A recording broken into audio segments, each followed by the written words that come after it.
Jemaat Tuhan yang dikasihi Tuhan Yesus Kristus, hari ini tanggal 25 September 2020 kita akan melaksanakan pertanggihan sektor gabungan Gereja HKBP Bandung Reformanda dengan tema apa yang Anda lakukan.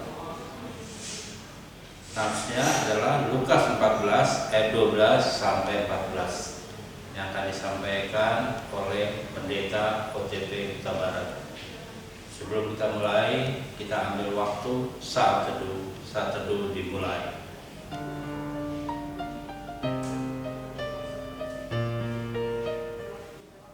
Amin. Marilah kita memuji Tuhan dari buku ND 438 ayat 1 dan 2.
Di dalam nama Allah Bapa dan nama anaknya Tuhan Yesus Kristus dan nama Roh Kudus yang menciptakan langit dan bumi. Amin.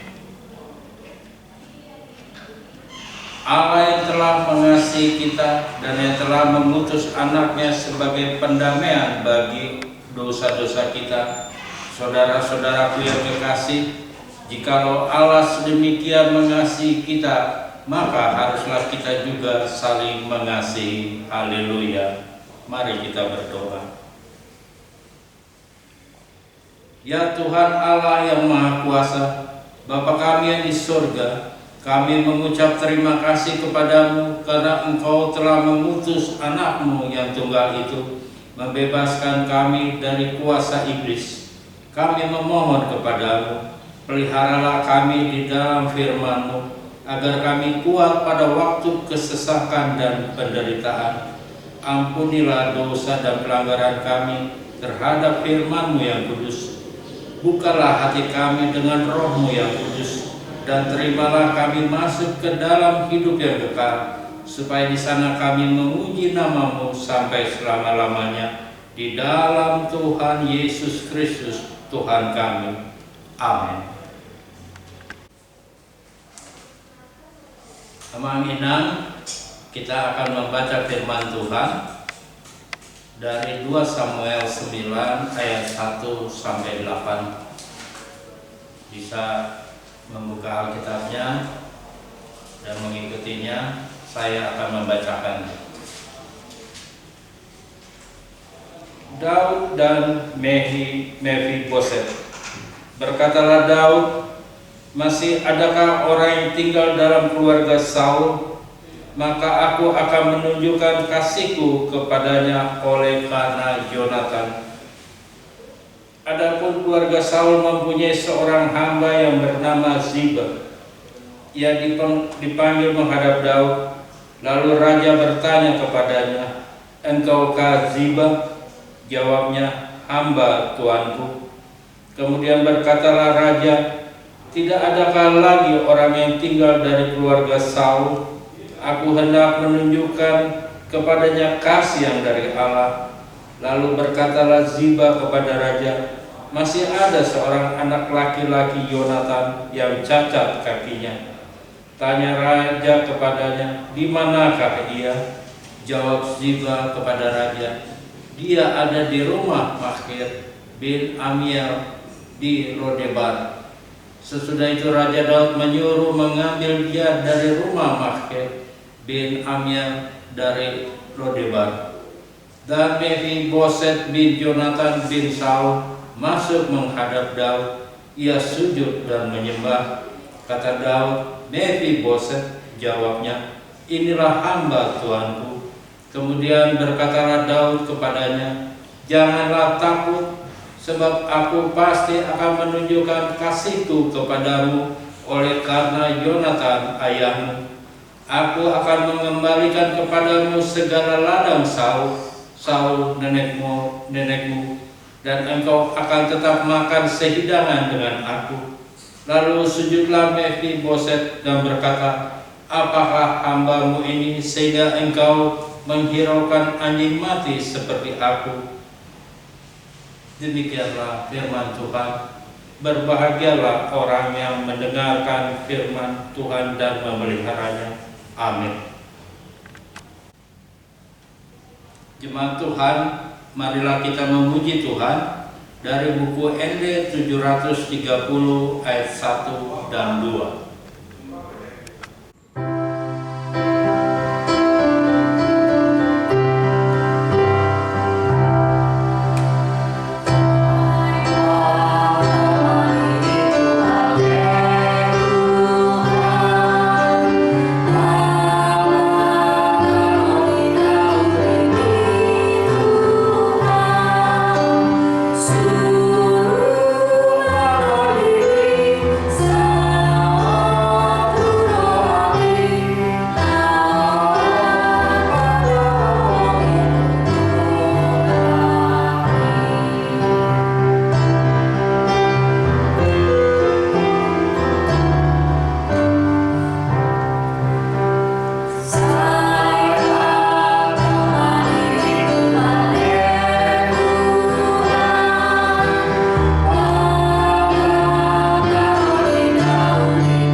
Allah Bapa kami senantiasa bersyukur Tuhan karena Engkau selalu memberikan waktu kepada kami untuk belajar dari firman-Mu.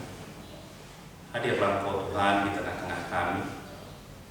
Kiranya Engkau yang menguasai hati dan pikiran kami sehingga kami dapat mengerti akan firman-Mu dan memperoleh bekal untuk kehidupan kami sehari-hari Tuhan. Terima kasih Tuhan, di dalam Yesus Kristus kami berdoa. Amin. Firman Tuhan yang ditetapkan untuk kita di malam hari ini diambil dari Injil Lukas pasal 14 ayat 12 sampai ayat 14. Demikian firman Tuhan. Dan Yesus berkata kepada orang yang mengundang dia, apabila engkau mengadakan perjamuan siang atau perjamuan malam, janganlah engkau mengundang sahabat-sahabatmu atau saudara-saudaramu atau kaum keluargamu atau tetanggamu yang kaya, karena mereka akan membalasnya dengan mengundang engkau pula, dan dengan demikian engkau mendapat balasnya. Tetapi apabila engkau mengadakan perjamuan, undanglah orang-orang miskin, orang-orang cacat, orang-orang lumpuh, dan orang-orang buta, dan engkau akan berbahagia karena mereka tidak mempunyai apa-apa untuk membalasnya kepadamu, sebab engkau akan mendapat balasnya pada hari kebangkitan orang-orang benar. Demikian firman Tuhan. Saudara yang dikasihi Tuhan kita Yesus Kristus, biasanya kita memperoleh nasihat atau memperoleh ajaran dari dunia ini. Kalau kita ingin bahagia, maka kita harus menumpuk sebanyak mungkin.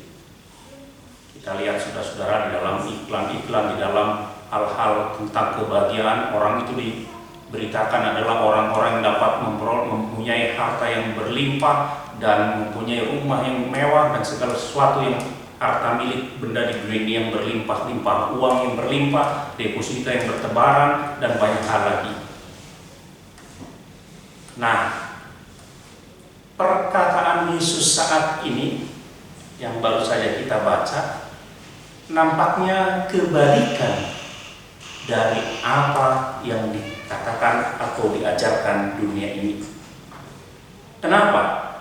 Sebab firman Tuhan mengajak kita untuk berbahagia melalui berbagi. Jadi kalau kita mau berbagi, maka itu akan menimbulkan kebahagiaan yang amat luar biasa indahnya. Kebahagiaan itu terletak pada semangat kita berbagi dengan tulus, mendahulukan sesama yang lebih membutuhkan, bukan pada hasrat untuk dihormati dalam berbagi, atau supaya dikenang sebagai orang yang murah hati. Itu sebabnya Yesus berkata, apabila engkau mengadakan perjamuan, undanglah orang-orang miskin, orang-orang cacat, orang-orang lumpuh, dan orang-orang buta. Mereka adalah orang-orang yang tidak akan mampu untuk membalas kebaikan kita. Sekali lagi saudara-saudara, sikap di atas itu yang dijelaskan Yesus itu bertentangan, sungguh amat bertentangan dengan kodrat kita sebagai manusia. Kodrat kita kalau memberi akan memilih orang-orang yang menyenangkan kita. Jadi kalau kita memberi sesuatu kepada orang, maka itu adalah kepada orang-orang yang kita pilih. Paling tidak dia menyenangkan kita. Jarang sekali kita memberi kepada orang-orang yang menurut kita adalah orang-orang yang menjengkelkan. Orang-orang yang mempunyai hormat tertentu, maka itu biasanya kita memberi. Saudara dapat lihat dalam kejadian hidup sehari-hari ini, saudara-saudara. Kalau saudara-saudara diundang ke pesta, maka kalau orang Batak bilang tupaknya terhadap orang kaya dan orang miskin itu berlainan. Karena kita ada sesuatu di balik itu. Kalau kita hendak mengundang orang ke dalam pesta kita, maka kita pasti akan membuat daftar orang-orang yang pernah berbuat baik kepada kita.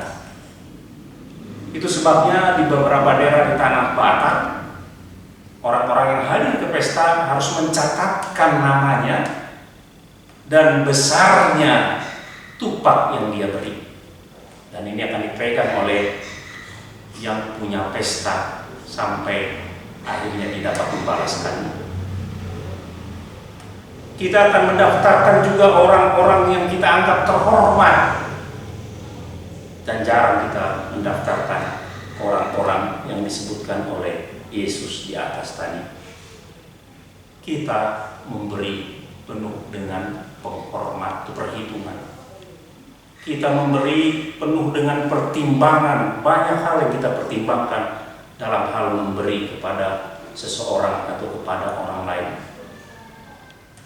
Saudara, sikap ini harus kita ubah, karena kita adalah orang-orang yang dikasihi oleh Kristus, orang-orang yang telah hidup dalam hidup yang baru oleh karena anugerah Tuhan. Maka kodrat ini, kodrat manusia lama kita ini harus kita lawan, harus kita lemahkan dalam kehidupan kita. Tiada lain lagi, itu adalah harus pilihan kita sebagai pengikut Yesus Kristus. Saudara, ada sebuah kisah berikut ini yang mungkin dapat menjadi gambaran bagi kita. Memang dia adalah sebuah kisah, bukan kejadian nyata. Kisah ini ditulis oleh Peter Marshall, seorang pendeta senat Amerika Serikat, dalam bukunya yang berjudul Keepers of the Springs. Dia menuliskan demikian. Misalkan ada seorang di pinggiran kota Washington DC yang kaya raya membuka Alkitabnya pada suatu malam dan menemukan bagian yang kita baca tadi, Lukas 14 ayat 12 sampai 14. Pada saat dia membaca Alkitab, bagian Alkitab ini, dia berpikir bahwa Yesus tidak hanya berbicara hal ini untuk orang-orang pada zamannya, tetapi juga untuk orang-orang pada zaman saat ini, pada zaman ini. Jadi berlaku pada orang Kristen dahulu dan berlaku pada orang Kristen sekarang. Maka dia menutup Alkitabnya menurut kisah itu, dan dia membaringkan diri di tempat tidur, dan esok paginya dia mempersiapkan suatu pesta yang diperuntukkan untuk orang-orang miskin atau orang-orang cacat atau orang-orang timpang atau orang-orang buta. Pria ini memutuskan membuang semua pikiran-pikiran pikiran lamanya ketika dia akan membuat pesta. Dia akan memikirkan orang-orang yang dia undang adalah orang-orang kaya, orang-orang politikus terkenal atau orang-orang pengusaha yang kaya, tapi sekarang dia mempraktekkan apa seperti yang dikatakan Kristus. Pagi-pagi benar dia pergi ke percetakan dan mencetak undangan. Dalam undangan itu dia tuliskan demikian: Yesus dari Nazaret meminta dengan hormat kehadiran Anda dalam perjamuan pada Jumat malam di sebuah rumah di Massachusetts. Pengangkutan akan menunggu Anda di Central Union Mission, kata dia. Kata undangan itu. Setelah undangan disebarkan kepada orang-orang kecil, orang-orang buta, orang-orang timpang, orang-orang cacat, orang-orang yang tidak punya apa-apa atau gelandangan, maka jam 6 pagi mobil-mobil dipenuhi oleh orang-orang kecil. Dan mereka berangkat ke rumah yang mewah milik dari orang kaya di Washington. Maka mereka diberi makan, diundang oleh tuan rumah dan dihantarkan ke tempat duduk masing-masing. Dan setelah berdoa, mereka makan semua makanan yang mewah yang disediakan oleh tuan rumah. Setelah makan selesai, setelah musik selesai, maka tuan rumah berkata, silahkan menikmati sebagian dari harta yang aku miliki. Karena pesta ini adalah bukan pesta milikku, tapi pesta dia. Aku hanya menyediakan tempat bagi dia yang mengundang saudara-saudara.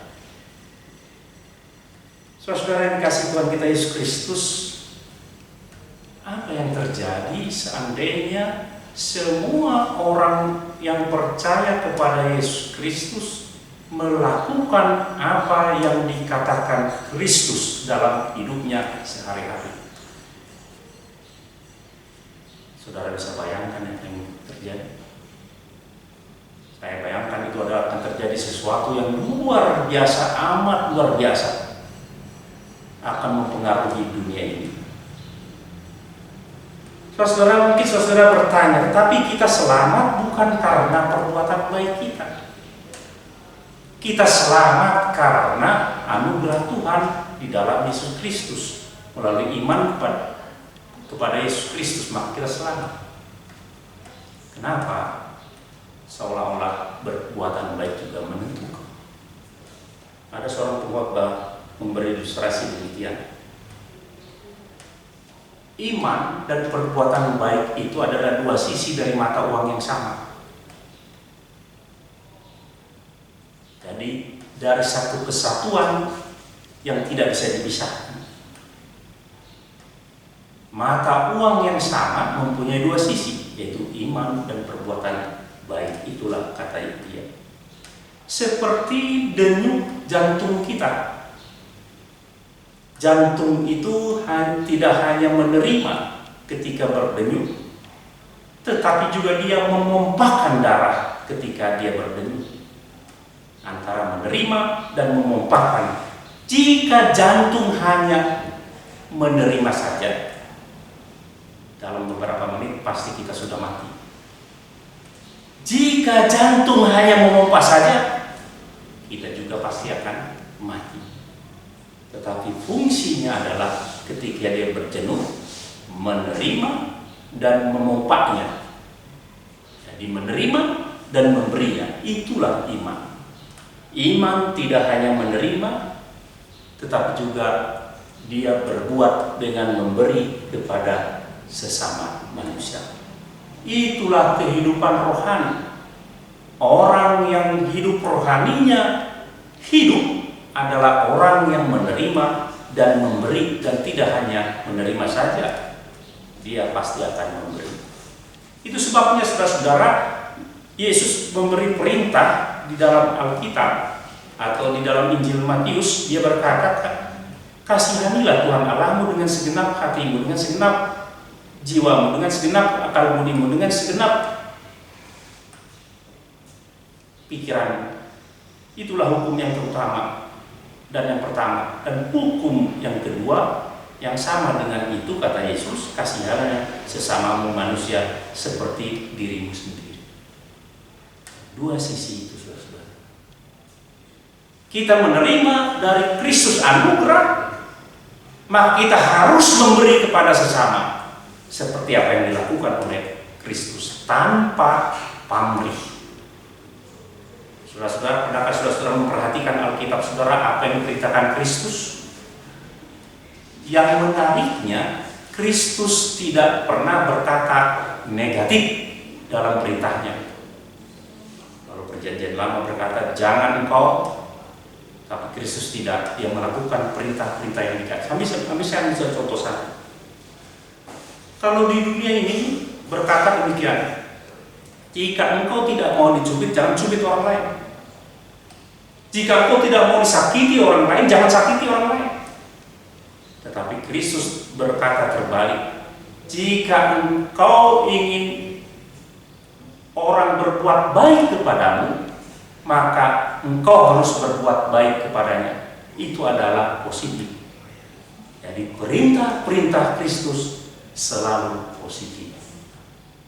Dan kita diperintahkan untuk hal-hal yang positif dalam kehidupan kita. Lakukanlah perbuatan-perbuatan baik dalam hidup ini, tetapi tanpa pamrih, tanpa meminta balas. Saudara pernah berkata demikian. Dengan demikian kita menghendaki agar orang-orang Kristen hidup bukan untuk dirinya sendiri, tetapi untuk Kristus dan untuk sesamanya, kata Martin Luther. Kehidupan kita ini bersentuhan dengan orang-orang di sekitar kita. Saudara-saudara, jika kita menyentuh segala sesuatu, maka kita akan meninggalkan bekas sidik jari. Kita menyentuh piring, maka di piring itu ada sidik jari. Kita menyentuh pintu, maka di pintu itu ada sidik jari. Kita menyentuh segala sesuatu, maka kita di situ akan meninggalkan sidik jari. Tidak pernah tidak meninggalkan sidik jari. Demikian juga orang-orang yang percaya. Kemana kita pergi, dia akan meninggalkan jejak bekas di hati orang lain. Nah, persoalannya sekarang saudara-saudara, apakah yang tertinggal atau jejak yang tertinggal di dalam hati orang lain atas kehadiran kita? Begitu terakhir. Apakah ketika kita pergi ke suatu tempat, ke dalam suatu persekutuan, apakah jejak dalam hati orang itu meninggalkan jejak Kristus yang penuh dengan kasih itu di dalam hati mereka?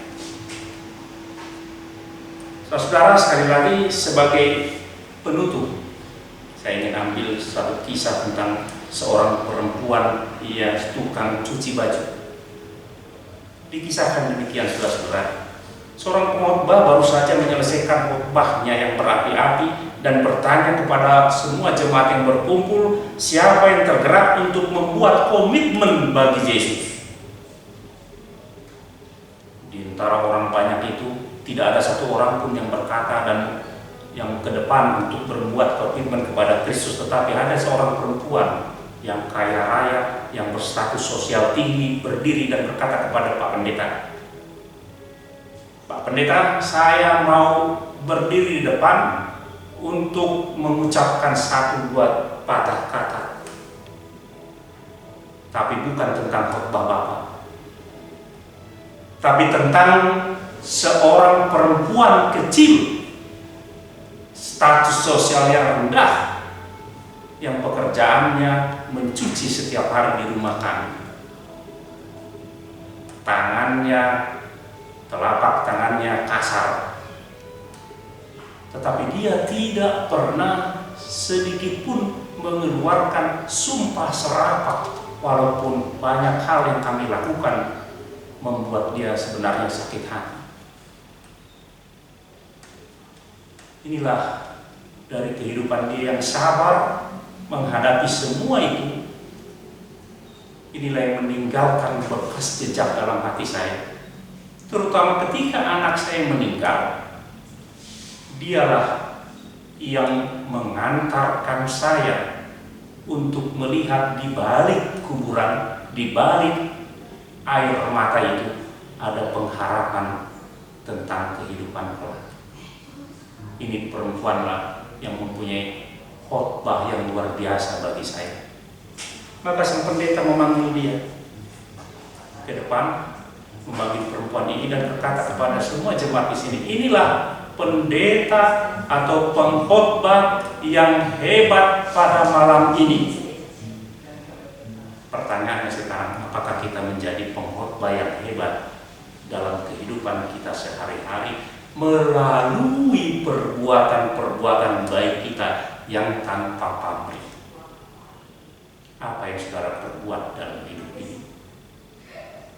Apa yang saudara lakukan dalam hidup ini setelah saudara menerima anugerah dari Tuhan, keselamatan dari Tuhan? Semoga saudara menjadi pengkhotbah hebat di mana saudara berada. Amin. Mari kita berdoa. Allah Bapa kami di surga, kami bersyukur Tuhan karena Engkau mengingatkan kami sebagai orang-orang yang telah dilepaskan dari ikatan iblis dan dosa, sebagai orang-orang yang telah memperoleh anugerah di dalam Yesus Kristus. Kami juga harus melakukan kebaikan kepada orang-orang sekitar kami, Tuhan, tanpa pamrih, tanpa menuntut balas. Tolong kami Tuhan agar kami dapat melakukan itu di dalam kehidupan kami sehari-hari. Kemana kami melangkah, ke tempat itu juga kami meninggalkan jejak Kristus yang penuh kasih kepada orang-orang di mana kami temui, sehingga hati mereka semakin dibuka untuk percaya kepada Tuhan. Terima kasih Tuhan. Di dalam Kristus kami berdoa. Amin. Jemaat Tuhan, kita telah mendengarkan firman Tuhan yang disampaikan oleh Imam Pendeta. Marilah kita bernyanyi memuji Tuhan, buku ND 672 ayat 1 dan 3, sambil kita menyerahkan persembahan kita kepada Tuhan. Persembahan dapat disampaikan, ditransfer melalui BCA atau menggunakan OVO atau GoPay seperti yang tertera di layar. Kita bernyanyi.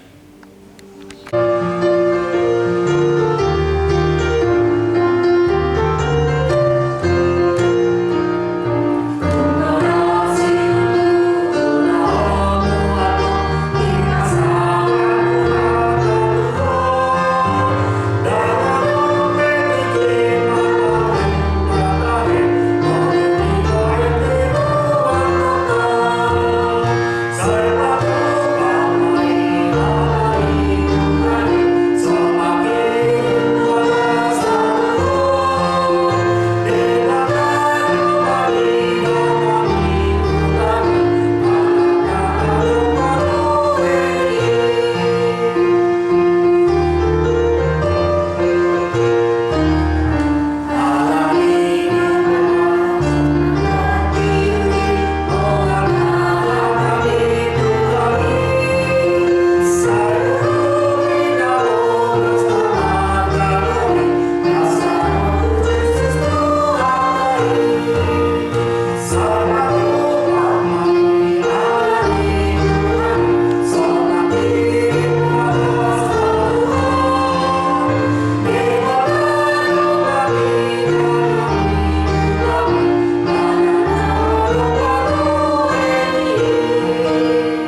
Marilah kita berdoa untuk menyerahkan persembahan kita kepada Tuhan. Ya Allah Bapa kami yang di surga, kami mengaku bahwa Tuhan adalah sumber dari segala karunia yang melimpah dalam kehidupan kami masing-masing. Sebagian dari karunia itu kami serahkan kembali sebagai persembahan kepada Tuhan. Terimalah dan berkatilah persembahan umat-Mu ini, agar dapat kami pergunakan untuk pekerjaan dan pelayanan kerajaan Tuhan di dunia ini. Bukalah hati kami untuk mengenal betapa banyak berkat dan karunia yang kami peroleh dari Tuhan, supaya kami senantiasa bersyukur kepadamu di dalam nama Yesus Kristus Tuhan kami. Amin. Mari kita berdoa dengan doa Bapa kami. Bapa kami yang di surga, dikuduskanlah nama-Mu, datanglah kerajaan-Mu, jadilah kehendak-Mu di bumi seperti di surga. Berilah kami pada hari ini makanan kami yang secukupnya, dan ampunilah kami akan kesalahan kami, seperti kami juga telah mengampuni orang yang bersalah kepada kami. Dan janganlah membawa kami ke dalam pencobaan, tetapi lepaskanlah kami daripada yang jahat. Karena Engkau mempunyai kerajaan dan kuasa dan kemuliaan sampai selama-lamanya. Amin. Anugerah Tuhan kita Yesus Kristus, kasih Allah Bapa dan persekutuan Roh Kudus kiranya menyertai kita sekalian sekarang dan sampai selama-lamanya. Amin.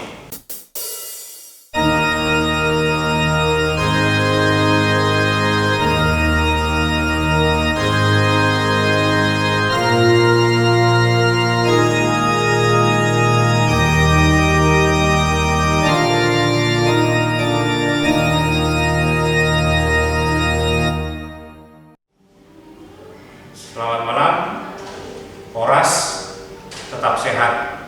Jika ada pertanyaan, silakan chatting kami.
Tuhan